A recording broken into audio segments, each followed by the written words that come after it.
Hi, this is Cathy for Trans by Deaf, and this week I am out in western Utah enjoying the solitude of an old abandoned mining camp, looking for odd minerals and just exploring what's there with my dog Cowboy. And I'm sure that at some point he will probably come wandering through as he explores just like I am. The topic for this week is the topic of obsessing over transition and how has that obsession during transition affected your life. I think everyone who goes through transition, when they finally make that decision to transition, obsesses with the process.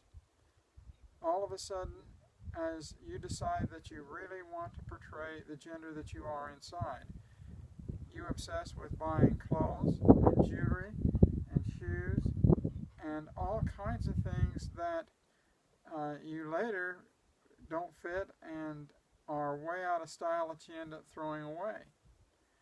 And I think that's one of the major problems that you're faced with as you go through in transition is when you first start, you don't know what you're doing. You've seen maybe some YouTube videos. In my case, I had seen practically no videos the first attempt, and it was a total disaster.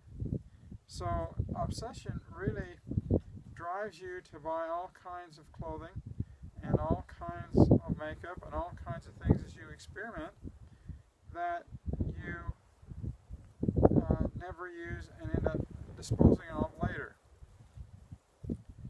The other important object of obsession is that you obsess with, am I and do I look like the gender that I want? In other words, do I look like a woman? Am I passable? And you obsess over the concept of, am I passable? It's what the people, it's what everyone is saying as they approach me that, the gender that I want to be. How acceptable is what I'm doing. And the third thing that you obsess about is, what is my family going to do? What are the people around me going to do?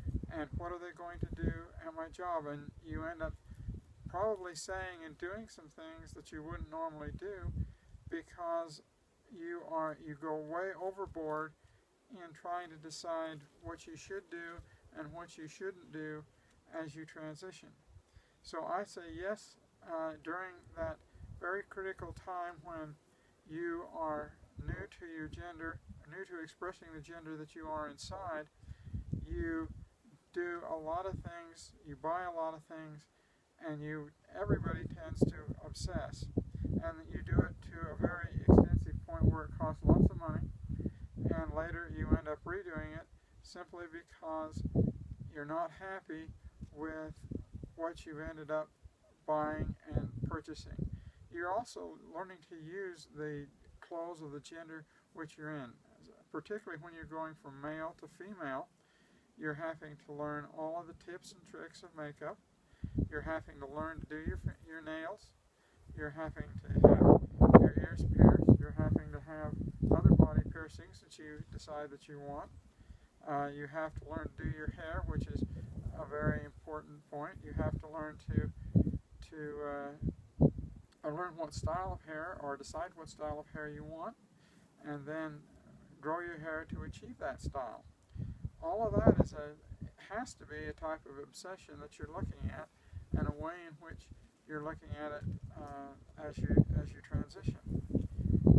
I think the worst obsession I had was when I was in my early 20s and attempted to transition the first time in the early 70s, and nobody accepted me.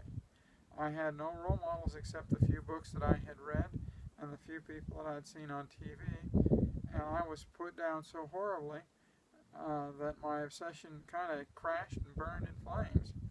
And there was probably a 2 to 3 month period there where I was obsessed with becoming a woman, and yet everybody told me that if I did that, I was out, and so eventually I abandoned and went back to being a man.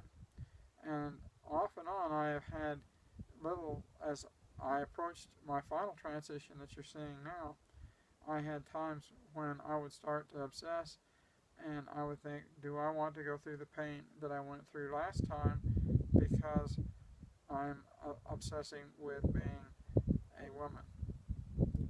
And in some cases, the thought of my failed attempt in the 70s drove a lot of my transition problems and transition that I went through. Well, thank you for joining me today. And if you have any questions, please leave them in the box below. Or if you have a comment, please leave that comment for me.